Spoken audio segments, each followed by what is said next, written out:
मी भडवेगिरी नाही करत, माझी कमाई भरपूर आहे, पण 200 कोटी रुपये महिन्याचा माणूस आहे मी. मला कळते कुठून पैसे कमवता येतात. मला पैशाची काही कमी नाही. मला बोलता येत नाही जास्त स्पष्टपणे, माझी अडचण आहे. म्हणजे आता टेक्नॉलॉजी बदलली. 15-20 हजार रुपये एकरी खर्च आहे आणि आपलं उत्पन्न खर्च 40% कमी होणार आणि उत्पादन 50% वाढणार. ड्रीप इरिगेशन आहे. आणि आज माझीच माहिती सांगू, मी माझ्याकडे तूर लावली 5 एकर. आता तुरीच्या 4-5 जाती आहे. मला 75 क्विंटल तूर झाली, 15 क्विंटल एकरी ऑर्गॅनिक. मी केमिकल फर्टिलायझर पेस्टिसाइड नाही वापरत. मग ती जी तूर झाली ते गावात माझ्याकडे धापेडाला दाल मिल आहे, त्यांच्या पवार साहेबाच्या नातवाची आहे ती. त्याला मी तिथे डाळ काढली आणि डाळ काढल्यावर त्याला ब्रँडिंग केलं. भक्ती फार्म माझ्या शेताचं नाव आहे आणि खाली माझी पत्नी शेती बघते, कांचनगडकरी. आणि मी 50 किलोच्या बॅग तयार केल्या आणि सुपर बाजारमध्ये ठेवल्या 160 रुपये किलोनी. एवढी चविष्ट डाळ आहे, एवढं गोड आहे का माझी 12 ते 15 लाख रुपयाची डाळ 3 महिन्यात पूर्ण विकल्या गेली डायरेक्ट. आता मी ऑर्गॅनिक फ्रूट व्हेजिटेबलचे 3 दुकानं टाकतो आहे.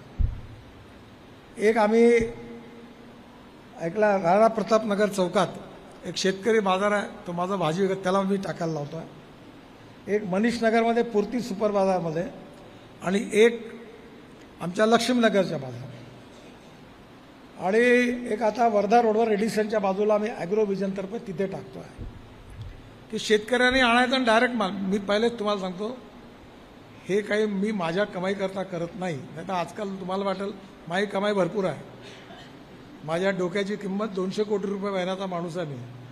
मला पैशाची काही कमी नाही. मला कळते कुठून पैसे कमवता येतात इमानदारीने. मी भडवेगिरी नाही करत, फ्रॉड नाही करत.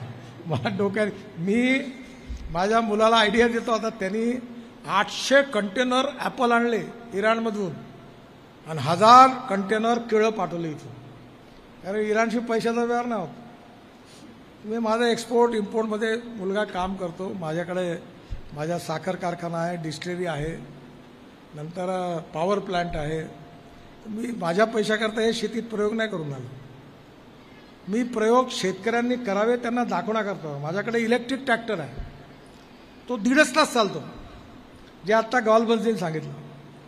तर मी काय केलं का ट्रॅक्टर चार्ज केल्यावर पहाटे 4 वाजता 1.5 तास चालवतो, मग पुन्हा चार्ज करतो, मग पुन्हा 1.5 तास चालवतो. आता माझ्याकडे सोलर आहे धापेवाड्यात माझ्या शेतात. माझा ट्रॅक्टरवर नांगरटीचा खर्च 0. माझ्याकडे द्रोण आहे. जर मी युरिया मिश्र खत हाताने फेकलं तर 75% वाया जातं. मी द्रोणनी स्प्रेइंग केलं तर 25% फक्त वेस्ट होतं आणि 75% प्लांटला जातं.